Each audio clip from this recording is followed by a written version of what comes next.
Welcome back to Murder at the Round Table. I'm Ibsha. I'm Raf. And this is a podcast where we talk about all things murder, crime, and pretty much anything mysterious, although we have stuck with the theme of murder for the last couple of episodes. This is the first episode that we are recording for the year 2025, so I guess we do have to say Happy New Year, but I think this episode's going to be uploaded much later, and there will be a couple episodes before this one. But how are you doing, Raf? I'm doing good, mostly. You have a cold, Yeah. recovering from it. I just wanted to let everybody know before you start dying on the other end of the mic. Yeah, most of the holidays were good, and then towards the end, just sick. It's probably due to, because, again, weather report, where we live, we have very fluctuating weather. So one week it's super warm, and the next week it's right now it's snowing. 2 days ago it was very beautiful and sunny.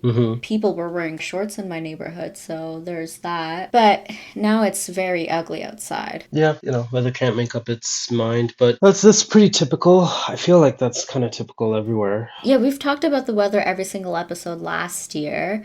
We're going to continue that. We're going to have a weather update. We're secretly a weather channel now. But anyways, if you are a fan of true crime, murder, or just silly things, give us a follow, give us a subscribe. Follow us on Instagram. This is where we post all our exhibits or any tidbits of the episodes coming up. So trigger warnings and that you should know about. And like I said, picture exhibits. So everything you should know and keep in mind before you get into the episode will be over there, or updates about our podcast, which we never do, but we will try. If those will also be up there as well. Yeah, 2025 resolution consistency. Yeah, that will be part of our resolutions for 2025, which we will talk about in another episode that will be aired before this one for sure. So I never have pre-segments, but for this one, I wanted to talk about a couple of shows on YouTube that I've been watching recently. One I watched last night, it was pretty entertaining. But I don't know if this has come across your feed yet, but it's called My Husband's Not Gay. I think that's what it's called. Oh my god, is that the Mormon one? Yes, that's the Yeah. one. I've been hearing about this for a few weeks now, and I watched a reaction to a few episodes as well. Yes. Oh my god. I saw it's the beautiful. reaction from Cinnamon Toast Ken, just the first episode, or I think he did 2 or maybe more parts, but I only watched the first part. Yeah, so those of you who have never watched the show or heard of it, it's basically 3 Mormon families. You follow 3 Mormon families, and their take is that their husband is not gay. However, they're calling this, what are they, sexually attracted, same-sex attraction, there we go, sorry.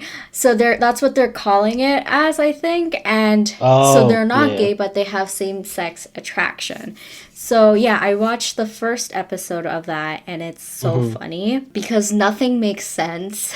There's this level of, you can say delulu pretty much. Oh yeah. They're trying to justify, obviously, I think 2 of the families in the couple are married, so they're probably having a hard time accepting what is reality and trying to justify it in other ways. But yeah, I found that one very interesting. I don't know if you saw, and I don't actually know if this is in the first episode, but that scene where a group of them are watching a basketball game or something. Yeah, I think that's the first one I've seen it. Right? Okay, yeah, and then they're talking about how that's kind of my type, or the one sweating over there, ooh, and blah blah blah, and I'm just like, guys, y'all are gay. Very gay. Accept.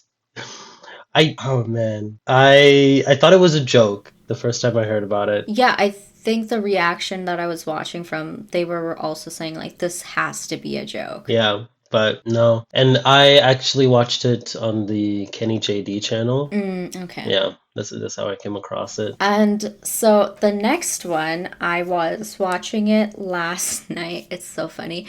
It's called the America's Ugliest House. I make sim builds, so a lot of people, when I tell them that I make builds, they're like, you must watch a lot of like renovation shows and stuff like that, like house renovations. And I'm like, no, never do. But because this was called America's Ugliest House, I had to watch it. So basically, the host, Retta, she's a comedian. I think you've known her. So people, I guess, I don't know how they do it. They apply to the show saying they have the most ugliest house or the ugliest house in America. Hmm. And it's like divided into like different, like south, north, northeast, northwest, stuff like that. And Retta goes to 3 houses in each division and sees how ugly things are. Most of these houses from the outside, they look okay. Actually, some, I should say some. Some houses from the outside looks okay, but the inside is awful. Wallpapers. Yeah. Maybe the house was renovated a few times. Sorry, a few different people.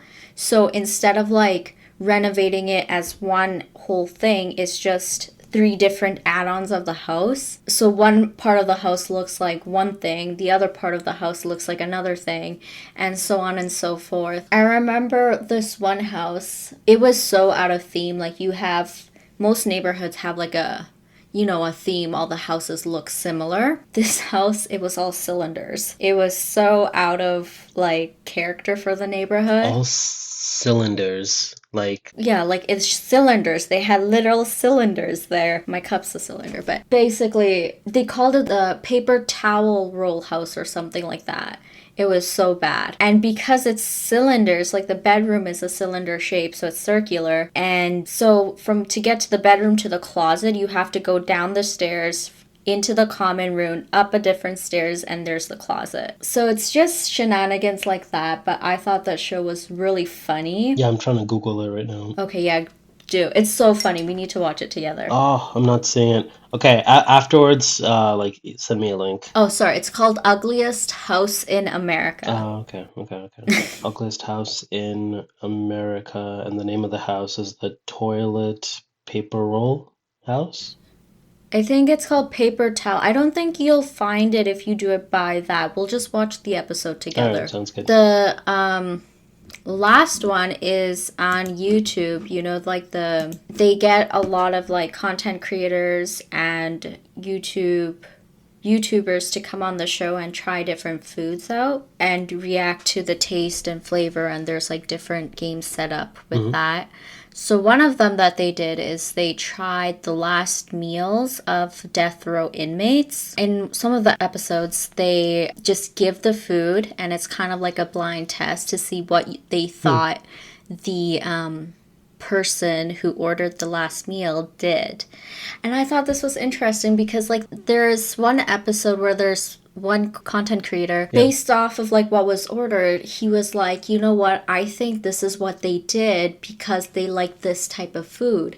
And I thought that was so interesting because like you can tell a lot about a person based off of the food and their taste in food. I'm iffy on it because you never know if somebody just ordered like the most gourmet meal because hey, they've never had that before, or they ordered something from their childhood. There's so much more to, I think, a person's decision on what the last meal is that you wouldn't really be able to predict, like, oh, they did this crime out of it. Like, You'd be surprised though. I don't know if the show like specifically picked out certain inmates or certain people, but you'd be surprised by the food choices. One was just black coffee and cigar. well, I guess I get it. The simple pleasure over black coffee and a smoke.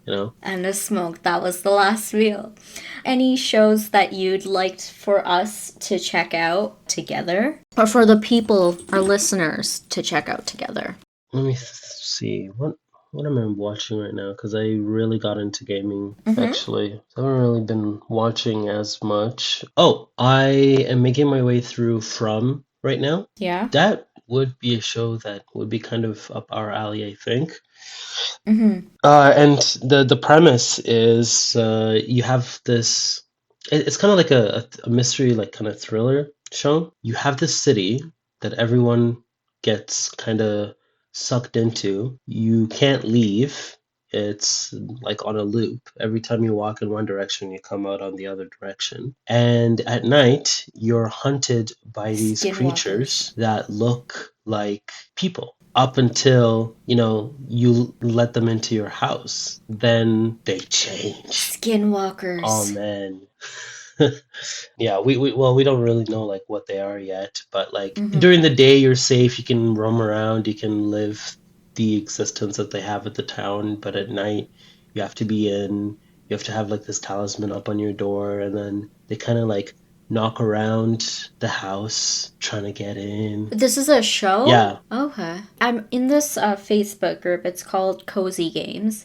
And Hmm. basically, they just talk about, like, games that are, like, nice for relaxing. You don't need a lot of intense brain pressure. So, one of the games is similar to that, where you're in this forest and you're just roaming around doing things. I don't remember what you're doing. I just read about it. I didn't play the game. But yeah, at night you have these like freaky creatures chasing you or hunting for you. I don't know why that's cozy, but apparently it is for some people. Any other shows? No, honestly, that's been the only one I'm looking at. If you check out any of those shows or have more shows for us to check out, please let us know in the comments or DM us on our Instagram. So I'm gonna get on with today's show podcast or the main topic. So last time when we did our podcast, we were in Nahanni. We're still in Nahanni. We're almost done with Nahanni. So if you're sick and tired of this place, we are almost done. I think this may be the second last episode where we're in Nahanni. But last time when we were in Nahanni, we talked about a gentleman named Martin Jorgensen. Do you remember that? He was the Swiss prospect. Okay. Yes, a bit, mostly. Yes. So basically, I'll just run you down. It doesn't really matter, but I'll still do a rundown. Hmm. He went to search for the McLeod brothers' gold. He allegedly, or he actually did find the gold, and he had two buddies. And he sent a letter to one of the buddies saying, like, hey, I found the gold, come meet up with me here. When the buddy went to go see Martin Jorgensen at camp, he found him dead. Right. Yeah, and honestly, it was similar to how the McLeod brothers were also found dead. I believe his camp where he was living was burnt down. I don't quite remember, but I do remember that a lot of the things were questionable to what people saw, what people heard, and stuff like that. So that happened in 1909 or around there. We're going to go fast forward to 1962. So during this time, a lot has already happened, and we've talked a lot about that in the first episode that we did on Nahanni Valley. People were going missing, people were dying or found dead, or they never returned. Yep. When we did the episode on, God, I forgot his name, Albert Johnson.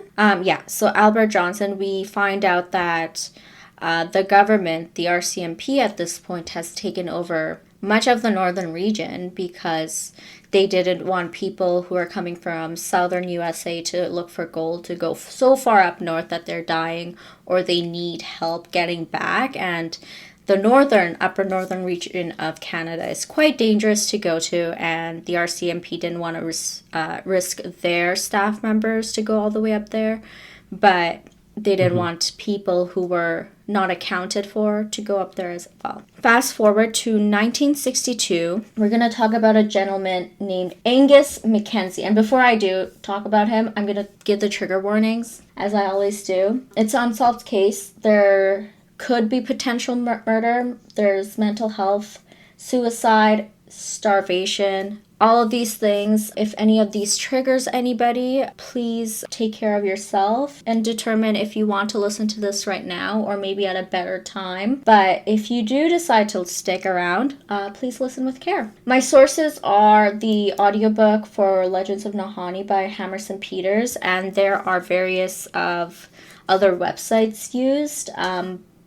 But I don't have anything specific. So the first story of Angus Mackenzie which, like I said, happened in 1962. He was a pilot, pretty much flying on this craft called the Cessna. And what the Cessna is, it carries supplies to people who are camping out in Nahanni or the mountain region of Nahanni or near Nahanni or anywhere else. But Mr. Mackenzie here was specifically carrying supplies to someone in Nahanni. So, I'm not a fan of Cessnas, by the way. why is that?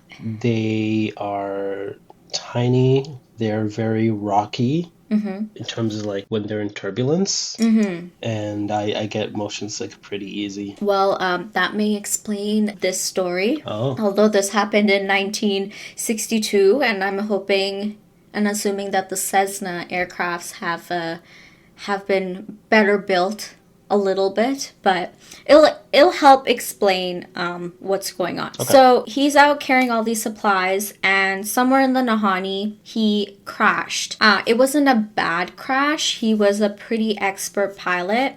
He survived. The plane didn't survive, but much of the supplies that he was carrying in the plane did survive. Angus Mackenzie, he sent out a mayday on the radio, but I don't know how this area looked. I assumed there was like a lot of mountain and trees, that there was no satellite connection or great satellite connection. So no one heard it. And yeah, he was pretty much isolated in this unknown area without help. He assumed because he had supplies for survival, someone would eventually come out and save him. But the problem was that he needed to survive until that help got there. Any questions at this point? Nope. Sounds like a most, I don't even know what genre of movie or show you want to call it. Like, Plane crash survival. yeah, it's somewhere remote, and then they learn to like live there or whatever until like they're rescued.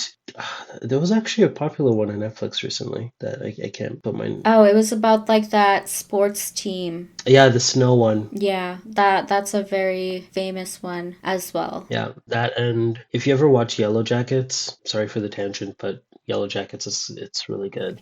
Yellow Jackets. I honestly Yeah. don't enjoy survival shows, honestly. Why? You see how dark people can go. Yellow Jackets is interesting because you already know who survived. You just don't know how they got there. Interesting. Because it keeps jumping back and forth between like the events during the crash and post rescue Yeah. when they're all adults now. And so you see both storylines. So you're like, okay, so you lived, but you see some people that they're not mentioning. Interesting. So, yeah, Mackenzie, so he survived the plane crash. And like I said, the plane was still intact. It was just not in great condition that he could fly it again.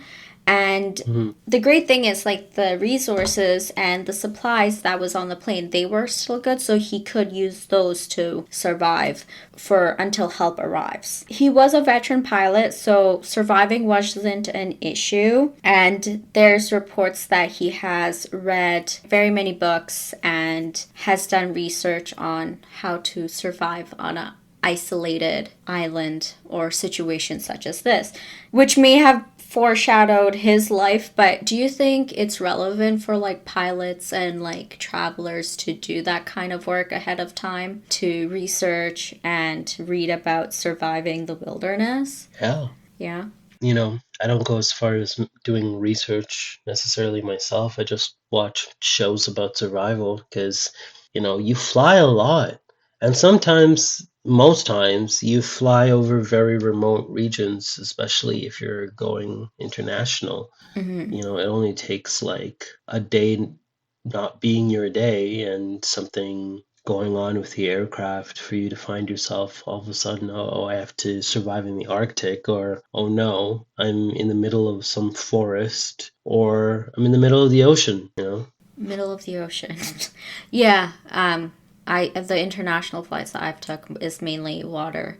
But I've noticed that the last time when I went across the ocean, planes, it didn't take as long as I thought it usually does to cross the ocean.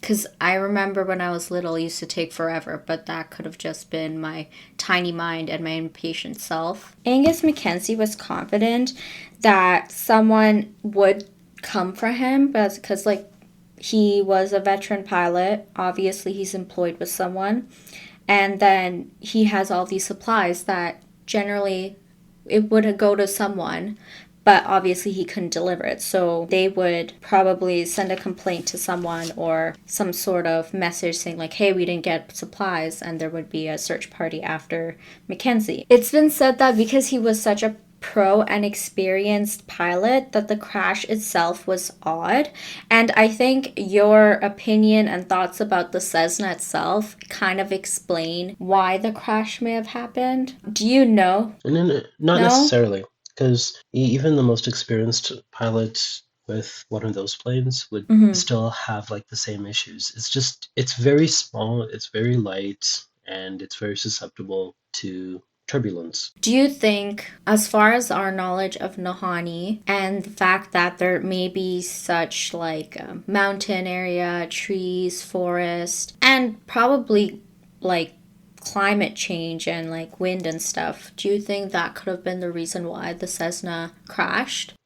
No, I don't think so. Like, No? Okay. I feel like by now there's been more than a few planes that have flown over that place, you know? Oh, yeah. There's been more recent crashes too. Oh, okay, never mind. Maybe that place is just haunted. Okay. Full on Bermuda Triangle style, will just pull down any planes that flies through it.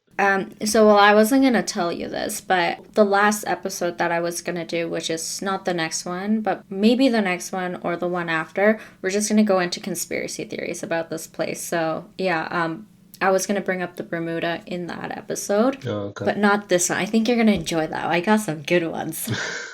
I enjoy all of them. Just saying. No, you're gonna enjoy that one specifically. I know you will. Okay. So yeah, the crash itself, people thought it was very odd because Mackenzie himself is a very experienced pilot, and I'm assuming maybe he has been to Nahanni a couple of times and probably flown in this region, Hmm. and nothing like this has happened before to him or the Cessna.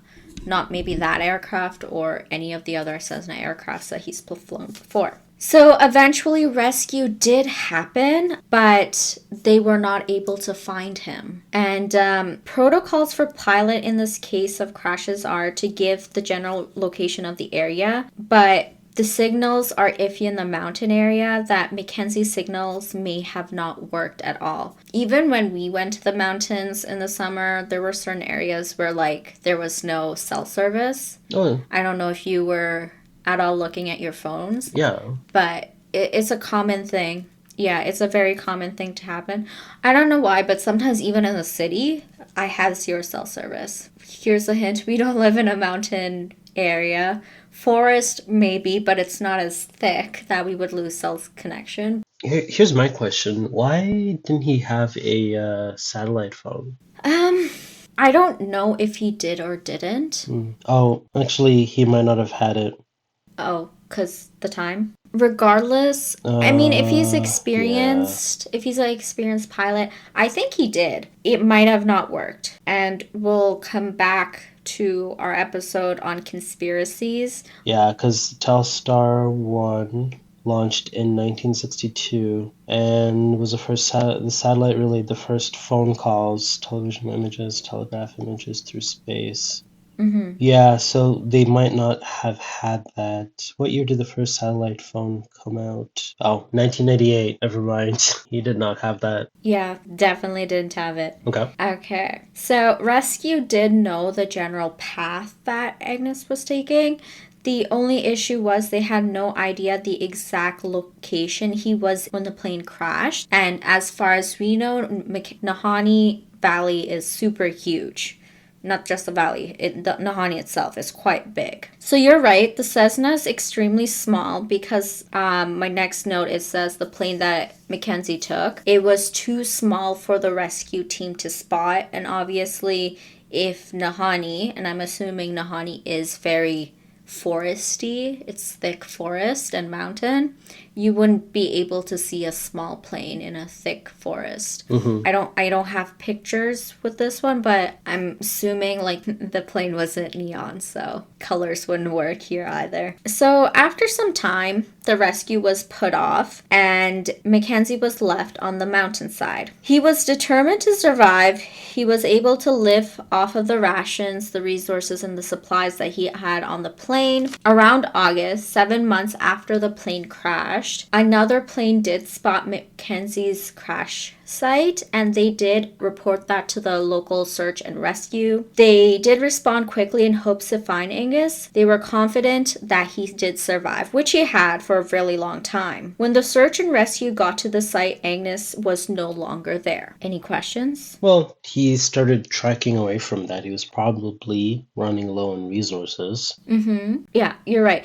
At some point, Angus, he went off to look for help. A journal was found in Mackenzie's belongings that he left behind. It contained details of what his life was like after the crash. There was also a tree nearby with makeshift tent and 52 notches or scratch marks. This would indicate the amount of days Angus spent at the Cessna crash site. Mackenzie also used a .303 bullet for a diary entry. For all his diary entries, just not just one. In these entries, he wrote that he was also able to see rescue planes, but somehow they completely missed him. So all the rescue planes that were sent out to look for him, they kind of just flew over him and they did not see him, but he did see the rescue planes himself. Last few entries Mackenzie had put in quoted to be odd.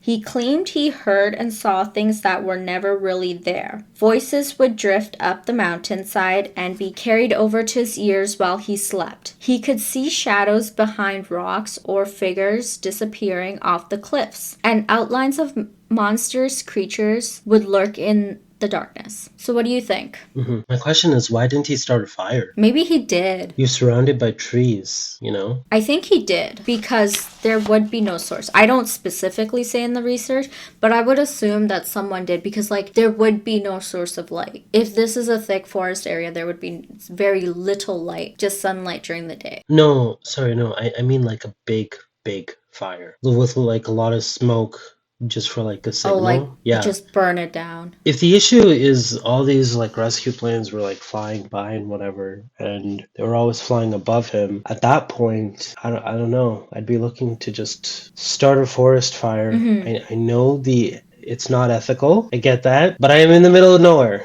I wouldn't say a lot of people, but I've heard other survival stories where someone has actually done that. Yeah. They were trapped in like this weird corner of the forest where like their only form of survival would be to climb like a very, very steep sloped hill, which was impossible for them to do, or they could just like fall to their death. And there were two people, they were a couple. I think it was the guy who just woke up one day and was like, you know what, we're starting a fire. And he started a forest fire, and that was the only way they were able to survive. Yeah.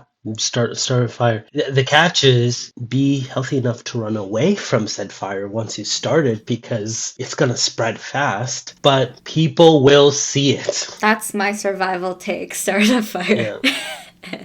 Start a fire. People will see it. I don't know. I don't know if what the circumstances were. That's that's true. I know like lots in many cases, like sometimes if your surrounding is very moist or wet, starting a fire might not be the easiest task. That could have been what was going on, because outside, if I look outside, if anything was like what I'm seeing outside, it's snowing and it's like wet snow, not like dry snow. Nobody's gonna be starting a fire in that. So explain dry snow to me. like when it snows, it's like fluffy snow. Oh. Like this is wet. So if it touches like, let's say, a jacket or a surface, that surface is going to immediately get wet. But when you have the really fluffy snow, or what I call dry snow, the surface doesn't like get wet. It like stays there. Does that make sense? Next time when there's dry snow, I will tell you. It's still wet though. Yeah, it is still wet. Well, actually, hold up. Is snow wet? It leaves the surface wet. I'm not getting into this conversation. I have another story to tell. Okay. So yeah, do you think based off his last journal entry that he was hallucinating, or was there something concerning going on in Nahanni? I feel like he was probably eating some stuff out there that isn't entirely edible. Got some food poisoning, started hallucinating from that. Fair, fair. Yeah, I was gonna say that too, like maybe like food got moldy or really old. And if he ran out of rations and is looking for like food out in the wild, they might have not been the best things to eat. Mm-hmm. Okay, so a couple more things about Mackenzie is that it is believed that Mackenzie went down the mountain to McMullen Lake. We'll hear about McMullen Lake in the next story. And in McMullen Lake, there's a camp, but nobody in McMullen Lake saw him, so the rescue team did go ask the people there if they saw Mackenzie. No one did. However, the known fact is that he did survive for a really long time, so up to 53 days, but what happened to him is kind of unknown. He simply just disappeared, and quite unfortunate because he was a veteran pilot and he wasn't really out there like the McLeod brothers or Martin Jorgensen looking for gold. He was simply out there trying to survive and getting rations and help supplies to those who might have needed them. So that is the story of Agnes Mackenzie. Did I say Agnes? I probably did. My bad. Angus. Angus. Damn, my bad. Yeah. Wow, this is somebody who's passed. This is somebody who's trying to help people. The mad disrespect. Hipshot. Okay, wait, sorry. I might have missed it. So his whereabouts, that's the unsolved part. Hey, so you said it's unsolved, so they never found him. We can make assumptions that he most likely didn't make it out of Nahanni. Let's see, how old was he in 1962? I have no idea. If he was a veteran pilot, I'm assuming he was probably middle-aged. He's probably been in the field for... He was 47. 47? By 1962, yeah. That puts him at 110 right now. Dang! Well, I hope he's doing great. Okay, kicking it. Rest in peace. So yeah, he most likely didn't make it, and if he's did, I don't know where he is. Do you have any comments about the Cessna? Anything else you want to add, or any questions? Honestly, this just sounds like it was a bad accident. Yeah.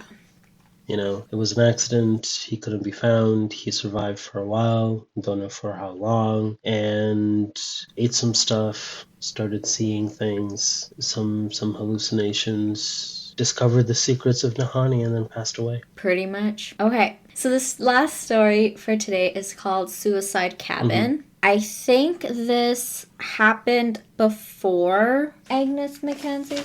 Agnes again? Angus Mackenzie. So this camp, the suicide cabin where it is actually located in McMullen Lake. So the area that Mackenzie was trying to get to, or assumed he was trying to get to when the search and rescue team couldn't find him. So this happened in 1959, and it's about 5 hikers and prospectors who not only face starvation, but also mental health decline, panic, and also depression in this area. In my opinion, this could have been avoided, but we'll get to that part. Okay. So I'm gonna tell you the names of the 5 people, and my apologies if I pronounce them wrong. Oh no.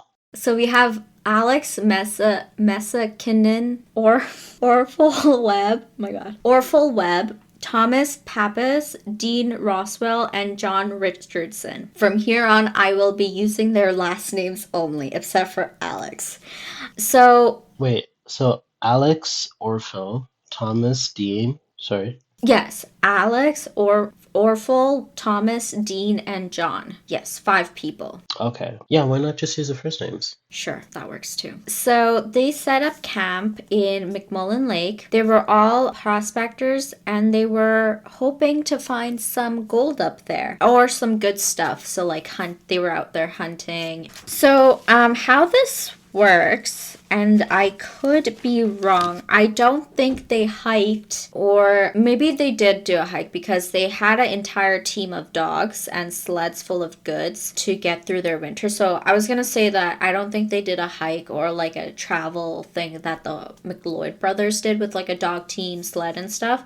But my next note says that they had a dog team, they had sled, they had goods to get through the winter. So yeah, they probably did an entire hike. And all 5 of them were all good hunters, so they believed that the life in the cabin during this winter period would be good and it would be comfy. So that year in December 1959, there were game wardens. So these people, they kind of like dictate whether you're hunting too much, and if whatever you're hunting, let's say moose, if there's like enough moose for everybody in the area. Basically, if you're hunting too much, they might be like, you need to stop hunting. So basically the game wardens, their name was Gus Croce and Frank McBailey. They came to inspect the cabin and looked at the food stock to see if everything was okay. And the 2 wardens found that the 5 prospectors had a lot of game, so moose and caribou. And the amount that they had, it kind of exceeded the legal amount. So per person, I think there is a certain amount. And basically, they're just hunting. If they have too much, it would mean that there is not enough moose or caribou for other people in the regions who might be out there. So they just take away the excessive amounts and they maybe distribute it to other people. I'm not sure, but there's a cutoff point. So McBailey, he reprimanded the men that they were not allowed to kill any more caribou or moose unless they were in danger of starvation. And the wardens, with the help of the pilot, they came on a plane. So I should have mentioned that. Okay, they came on a plane. There was a pilot. So the wardens, with the help of the pilot, took the illegal amount, so the extra amount of moose and caribou that the 5 men collected, onto the plane, and they left.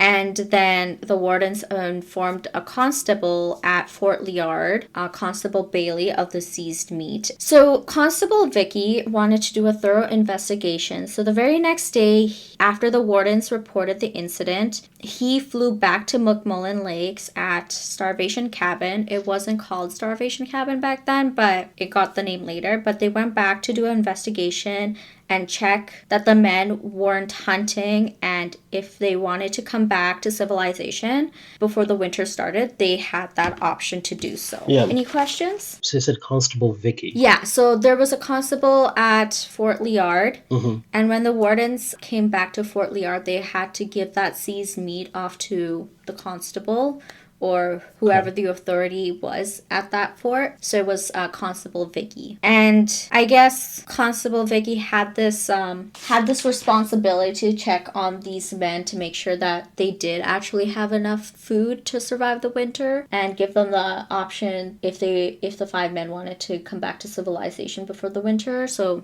he went to go check on them. Vicky. Vicky is an interesting name for a guy. I think it's a last name. Oh, that would make sense. Yeah, it's last names. Okay. So the 5 men, once Constable Vicky gave them the offer, they were not interested in coming back, and they were very upset at having their pretty much caribou and moose meat taken away. So Constable Vicky, before returning, checked on the food supply the men had, and it was indeed enough to survive for the winter. He also reminded the men that they could only hunt if they were in danger of starvation. This is very important because we'll find out, but basically the wardens and the constable wanted to make sure that they had enough food, which the men did. And they always reminded them that if they were in the danger of starvation, that they could hunt at that point. So if they were running low, go hunt. They were welcome to do that. And once they reminded them of all that, Constable Vicky, the warden, the pilot, they left. It had been a while since any info from the 5 men had come. Words had gone around that the 5 men were up at McMullen Lake to find gold. So 2 bush pilots was intrigued to learn this. They were 2 brothers. They were called Chuck and Jim McAvoy.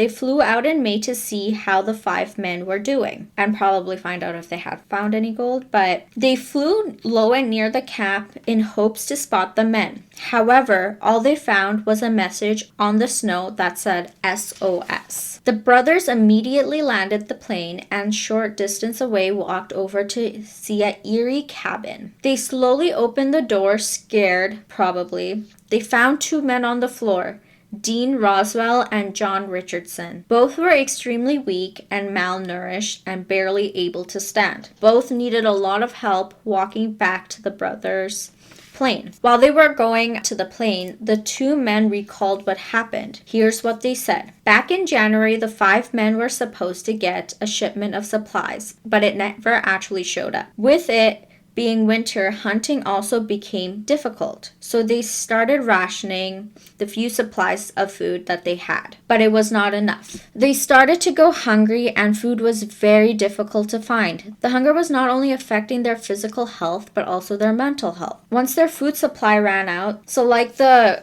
constable and the warden said that they were able to hunt, so I guess they did hunt. So their food supply ran out. They went to hunt for moose and storage. They were able to find a few things. Okay. But the problem was that they lacked strength and energy that is required to pull an entire animal back to the camp. I don't know. You've seen a moose. I know for that for sure. They're huge. If you kill one, you're going to have to drag it back to camp, and that requires a lot of strength. So they're already malnourished. They don't have much energy and food, and that started to become impossible. So eventually, when they were unable to get an entire moose back to camp, they had no choice but to butcher and eat the sled dogs. So they had dogs that they brought to camp and they started to eat those. Two men became selfish, one of which hid a dog carcass in a hole in the snow. Once the skin was rotting, the fur fell off and he was able to cook the meat and eat it. Another man did the same, but with the gut of a caribou. He cooked and ate what he could and left rest of the meat for wolves circling the area.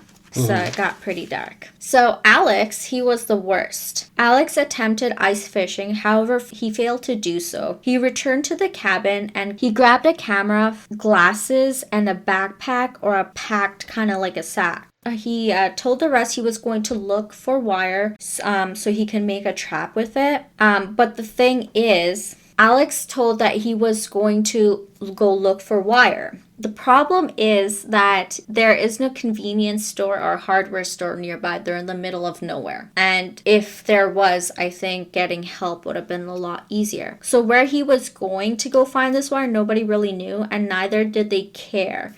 And Alex left. After half an hour later, the men waiting back at the cabin heard an extremely loud explosion. None of the men at the moment really cared or had the energy to go check. However, when Alex did not return several hours later, one man traced his footsteps and about half a kilometer away found a deadly scene. It was bloody and Alex's body had been torn into pieces. There was blood and remains in the snow and in the trees. Alex ended his misery by suicide with the last stick of dynamite the group had. Following the death of Alex, Orville Webb and Thomas Pappas decided to look for help, but like many people who wandered into Nahanni, they never came back. This would also be the case for Webb. Roswell and Richardson were flown out of Nahanni safely, and they actually never returned to Nahanni ever again. And that is the story of Suicide Cabin.